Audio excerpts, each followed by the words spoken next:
Hello दोस्तों, नमस्कार। आज फिर एक नई कहानी के साथ आप सबका अपने चैनल में स्वागत करती हूँ। आज की कहानी है श्रीमती मनु भंडारी जी के द्वारा लिखा हुआ कहानी दो कलाकार। तो चलिए आज की कहानी सुनते हैं। ए रुनी उठ। और चादर खींचकर चित्रा ने सोती हुई अरुणा को झकझोर कर उठा दिया। क्या है, क्यों परेशान कर रही है? आंख मलते हुए तनिक झुंझलाहट भरे स्वर में अरुणा ने पूछा। चित्रा उसका हाथ पकड़कर खींचती हुई ले गई और अपने नए बनाए हुए चित्र के सामने ले जाकर खड़ा करके बोली, देख मेरा चित्र पूरा हो गया। ओहो, तो इसे दिखाने के लिए तूने मेरी नींद खराब कर दी, बदतमीज कहीं की। इस चित्र को जरा आँख खोलकर अच्छी तरह से तो देख। ना पा गई पहला इनाम तो नाम बदल देना। चित्र को चारों ओर से घुमाते हुए अरुणा बोली, किधर से देखूं? यह तो बता दे।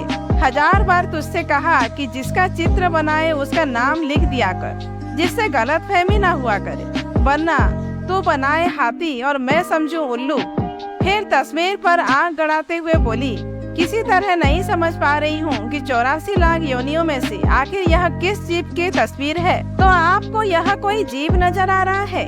अरे जरा अच्छी तरह देख और समझने की कोशिश कर।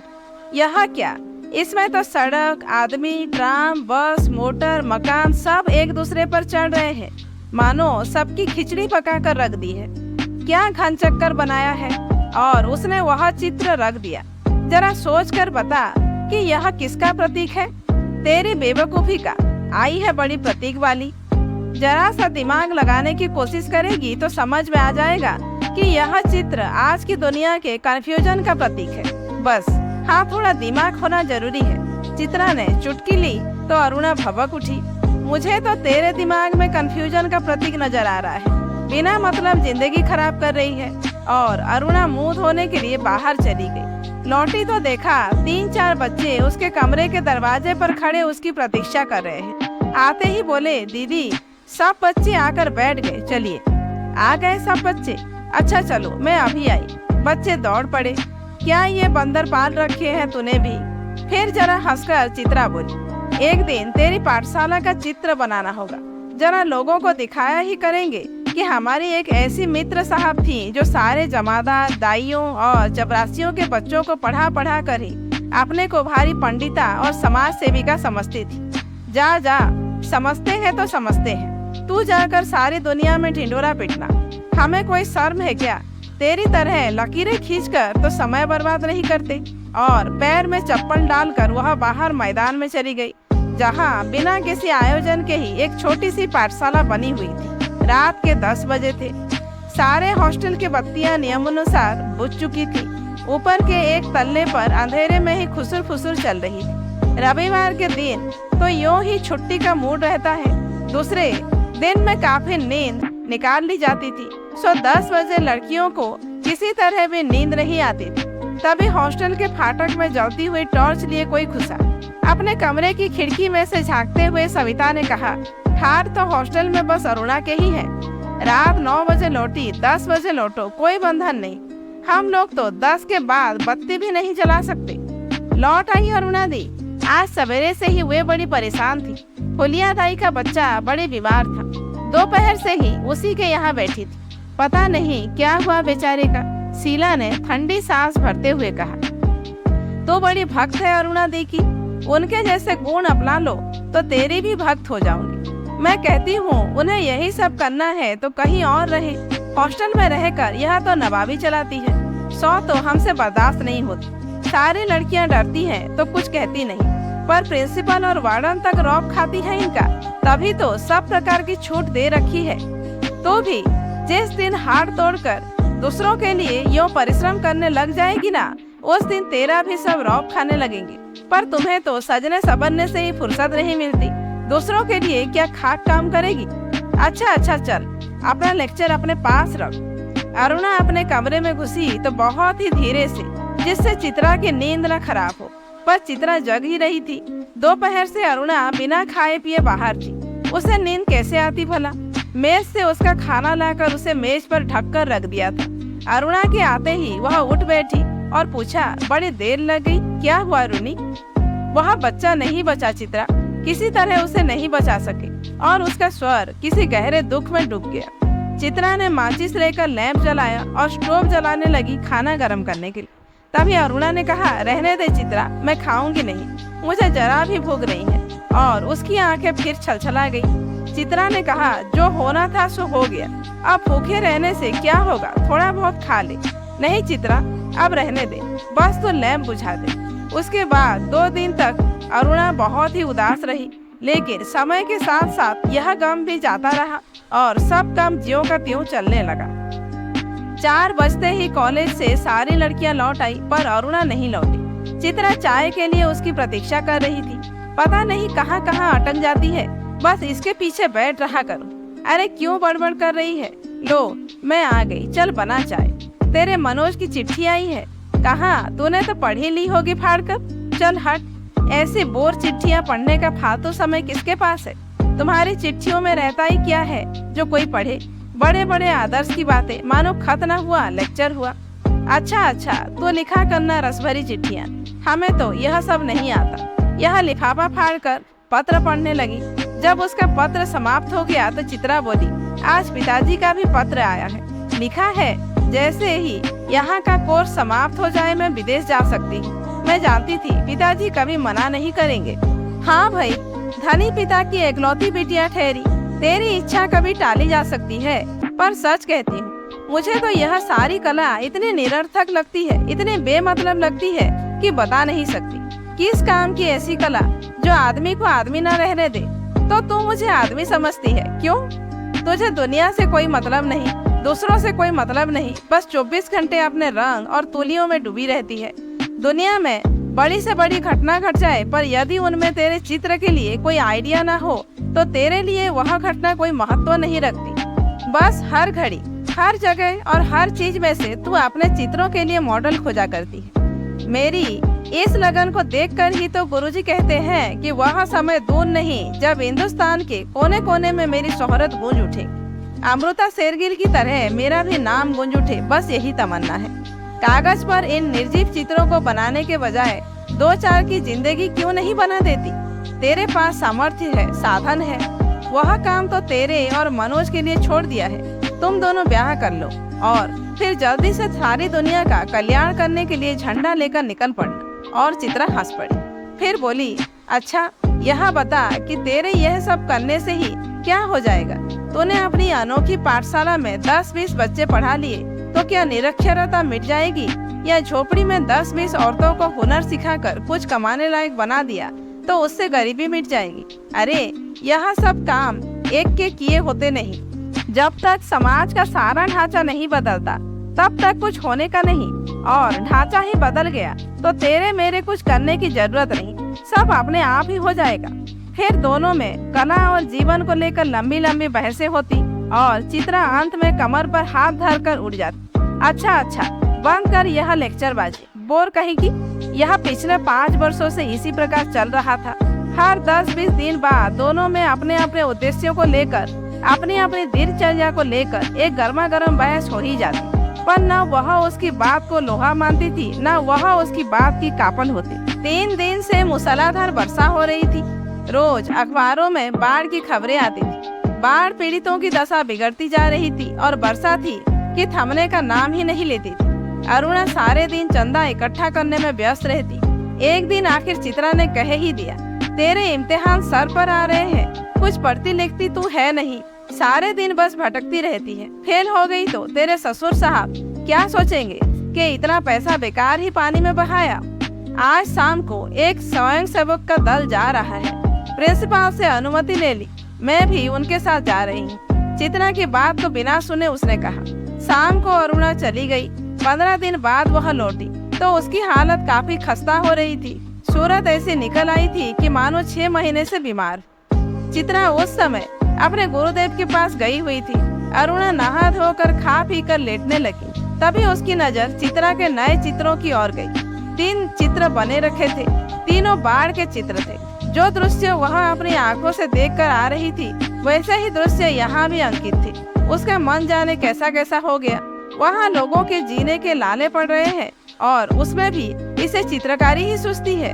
और न जाने कितनी बातें सोचते सोचते वह सो गई। शाम को चित्रा तो अरुणा को देखकर बड़ी प्रसन्न हुई। गनीमत है तू लौट आई। मैं तो सोच रही थी कि कहीं तो बाढ़ पीड़ितों की सेवा करती ही रह जाए और मैं जाने से पहले तुझसे मिल भी ना पाऊं। क्यों तेरा जाने का तय हो गया? हाँ, अगले बुध को मैं घर जाऊंगी और बस एक सप्ताह बाद हिंदुस्तान की सीमा के बाहर पहुंच जाऊंगी। उल्लास उसके स्वर में छलक पड़ रहा था। सच कह रही हूँ, तू चली जाएगी चित्रा। 6 साल से तेरे साथ रहते रहते यह बात ही मैं तो भूल गई कि हमको अलग भी होना पड़ेगा। तू चली जाएगी तो मैं कैसे रहूंगी? अरे 2 महीने बाद शादी कर लो, फिर याद ही न रहेगा कि कौन कमबख्त थी चित्रा। बड़ी लालसा थी तेरी शादी में आने, पर अब तो आ नहीं सकूंगी। अच्छी तरह शादी करना, दोनों मिलकर सारे समाज का और सारे संसार का कल्याण करना। पर अरुणा के कानों में उसकी कोई भी बात नहीं पड़ रही थी। चित्रा के साथ बिताए हुए पिछले 6 सालों की चित्र आंखों के सामने घूम रहे थे और वह उन्हीं में खोई बैठी रही। क्या सोचने लगी रोनी? मनोज की याद आ गई क्या? चल हट, हर समय का मजाक अच्छा नहीं लगता। उस दिन रात में भी अरुणा अपने और चित्रा के बारे में ही सोचती रही। दोनों के आचार विचार, रहन सहन, रुचि आदि में जमीन आसमान का अंतर था। फिर भी कितना स्नेह था दोनों में। सारा हॉस्टल उनकी मित्रता को ईर्ष्या के नजर से देखता था। जब उसके बीए के इम्तिहान थे तो चित्रा कितना ख्याल रखती थी उसका। वह अक्सर चित्रा को डांट दिया करती थी, पर कभी उसने बुरा नहीं माना। यही चित्रा अब चली जाएगी बहुत बहुत दूर। ये 2 महीने भी कैसे निकालेगी? और यही सब सोचते सोचते उसे नींद आ गई। आज चित्रा को जाना था। हॉस्टल से उसे बड़े शानदार विदाई मिली थी। अरुणा सवेरे से ही उसका सारा सामान ठीक कर रही थी। एक एक करके चित्रा सबसे मिल गई। बस गुरुजी के घर की तरफ चल पड़ी। 3 बज गए पर वह लौटी नहीं। अरुणा उसका सारा काम समाप्त करके उसकी राह देख रही थी। और भी कई लड़कियां वहां जमा थी। कुछ बार बार आकर पूछ जाती थी चित्रा लौटी या नहीं। 5 बजे की गाड़ी से वह जाने वाली थी। अरुणा ने सोचा वह खुद जाकर देख आए कि आखिर बात क्या हो गई। तभी हड़बड़ाती सी चित्रा ने प्रवेश किया। बड़ी देर हो गई ना?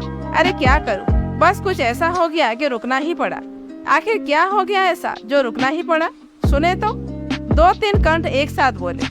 गर्ग स्टोर के सामने पेड़ के नीचे अक्सर एक भिखारिन बैठी रहा करती थी ना। लौटी तो देखा कि वह मरी पड़ी है और उसके दोनों बच्चे उसके सूखे शरीर से चिपक कर पूरी तरह रो रहे हैं। जाने क्या था उस सारे दृश्य में कि मैं अपने को रोक नहीं सकी। एक रफ सा स्केच बना ही डाला। बस इसी में इतनी देर हो गई। चर्चा इसी पर चल पड़ी। कैसे मर गई? कल तो उसे देखा था।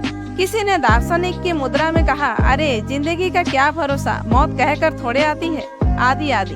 पर इस सारी चर्चा से अरुणा कब खिसक गई कोई जान ही नहीं पाया। 4:30 बजे चित्रा हॉस्टल के फाटक पर आ गई, पर तब तक अरुणा का कहीं पता नहीं था। बहुत सारी लड़कियां उसे छोड़ने को स्टेशन आई, पर चित्रा की आंखें बराबर अरुणा को ढूंढ रही थी। उसे दृढ़ विश्वास था कि वह इस विदाई की बेला में उससे मिलने जरूर आएगी। 5 भी बज गए। रेल चल पड़ी। अनेक रुमालों ने हिला हिला कर चित्रा को विदाई दी, पर उसकी आंसू भरी आंखें किसी और को ही ढूंढ रही थी। पर अरुणा ना आई सो ना आई। विदेश जाकर चित्रा तन मन से अपने काम में जुट गई। उसकी लगन ने उसकी कला को निखार दिया। विदेशों में उसके चित्र की धूम मच गई। भिखमंगी और 2 अनाथ बच्चों के उस चित्र की प्रशंसा में तो अखबारों के कॉलम भर गए। शोहरत के ऊंचे कगार पर बैठ चित्रा जैसे अपना पिछला सब कुछ भूल गई। पहले वर्ष तो अरुणा से पत्र व्यवहार बड़े नियमित रूप से चला, फिर कम होते होते एकदम बंद हो गया। पिछले 1 साल से तो उसे यह भी मालूम नहीं कि वह कहाँ है। नई कल्पनाएं और नए नए विचार उसे नवीन सृजन की प्रेरणा देते और वह उन्हीं में खोई रहती। उसके चित्रों की प्रदर्शनियां होती। अनेक प्रतियोगिताओं में उसका अनाथ शीर्षक वाला चित्र प्रथम पुरस्कार पा चुका था। जाने क्या था उस चित्र में, जो देखता बड़ी चकित रह जाता। दुख, दरिद्र और करुणा जैसे साकार हो उठे थे। 3 साल बाद जब वह भारत लौटी तो बड़ा स्वागत हुआ उसका। पिता अपनी एकलौती बिटिया की इस कामयाबी पर गदगद थे। समझ नहीं पा रहे थे कि उसे कहाँ उठाए कहाँ बिठाए। दिल्ली में उसके चित्रों की प्रदर्शनी का विराट आयोजन किया गया। उद्घाटन के लिए उसे ही बुलाया गया था। उस प्रदर्शनी को देखने के लिए जनता उमड़ पड़ी थी। भूरी भूरी प्रशंसा हो रही थी और चित्रा को लग रहा था जैसे उसके सपने साकार हो गए। उस भीड़ भाड़ में अचानक भेंट अरुणा से हो गई। रूनी कहकर वह भीड़ की उपस्थिति को भूलकर अरुणा के गले लिपट गई। तुझे कब से चित्र देखने का शौक हो गया रूनी? चित्रों को नहीं, चित्रा को देखने आई थी। तो एकदम भूल ही गई। ये बच्चे किसके हैं? दो प्यारे से बच्चे अरुणा से सटे खड़े थे। लड़के की उम्र कोई 8 साल की होगी शायद, और लड़की की 5 के आसपास की होगी। मेरे बच्चे हैं और किसके? ये तुम्हारी चित्रा मौसी है, नमस्ते करो अपनी मौसी को, अरुणा ने आदेश दिया। बच्चों ने बड़ी अदा से नमस्ते किया, पर चित्रा अबाक होकर कभी उनका और कभी अरुणा का मुंह देख रही थी। वहाँ सारी बात का कोई तुक नहीं मिला पा रही थी। तभी अरुणा ने टोका, कैसी मौसी है, प्यार तो कर। और चित्रा ने दोनों के सिर पर हाथ फेरा। प्यार का जरा सा सहारा पाकर लड़की चित्रा की गोदी में जा चढ़ी। अरुणा ने कहा, तुम्हारी ये मौसी बहुत अच्छी तस्वीरें बनाती है। ये सारी तस्वीरें इन्हीं की बनाई हुई है। सच? आश्चर्य से बच्ची बोल पड़ी। तब तो मौसी तुम जरूर ड्राइंग में फर्स्ट आती होगी। मैं भी अपने क्लास में फर्स्ट आती हूँ। तुम हमारे घर आओगी तो अपने कॉपी दिखाऊंगी। बच्ची के स्वर में मुकाबले की भावना थी। चित्रा और अरुणा इस बात पर हंस पड़ी। आप हमें सब तस्वीरें दिखाइए मौसी, समझा कर बच्चे ने फरमाइश की। चित्रा समझाती तो क्या, यूं ही तस्वीरें दिखाने लगी। घूमते घूमते वे उसी भिखारिन वाली तस्वीर के सामने आ पहुंची। चित्रा ने कहा, यही वह तस्वीर है रुनी जिसने मुझे इतनी प्रसिद्धि दी। ये बच्चे रो क्यों रहे हैं मौसी? तस्वीर को ध्यान से देखकर बालिका ने कहा, इनकी माँ मर गई, देखती नहीं मरी पड़ी है। इतना भी नहीं समझती? बालक ने मौका पाते ही अपने बड़प्पन की छाप लगाई। ये सचमुच के बच्चे थे मौसी? बालिका का स्वर करुण और करुणतर होता जा रहा था। और क्या, सचमुच के बच्चों को देखकर ही तो बनाई थी यह तस्वीर। हाय राम, इनकी माँ मर गई तो फिर इन बच्चों का क्या हुआ? बालक ने पूछा। मौसी, हमें ऐसी तस्वीर नहीं, अच्छी तस्वीरें दिखाओ। राजा रानी की, परियों की। उस तस्वीर को और अधिक देर तक देखना बच्ची के लिए असह्य हो उठा था। तभी अरुणा के पति आ पहुँचे। परिचय हुआ। साधारण बातचीत के पश्चात अरुणा ने दोनों बच्चों को उनके हवाले करते हुए कहा, आप जरा बच्चों को प्रदर्शनी दिखाइए, मैं चित्रा को लेकर घर चलती हूँ। बच्चे इच्छा न रहते हुए भी पिता के साथ विदा हुए। चित्रा को दोनों बच्चे बड़े ही प्यारे लगे। वह उन्हें एकटक देखती रही। जैसे ही वे आंखों से ओझल हुए, उसने पूछा, सच बता रुनी, ये प्यारे बच्चे किसके हैं? कहा तो मेरे, अरुणा ने हंसते हुए कहा। अरे बताओ ना, मुझे भी बेवकूफ बनाने वाली है। एक क्षण रुककर अरुणा ने पूछा, बता दूं? और फिर उस भिखारिन वाले चित्र के दोनों बच्चों पर उंगली रखकर बोली, यही वे दोनों बच्चे हैं। क्या? विस्मय से चित्रा की आंखें फैली की फैली रह गई। क्या सोच रही है चित्रा? कुछ नहीं, मैं सोच रही थी कि, पर शब्द शायद उसके विचारों में ही खो गए।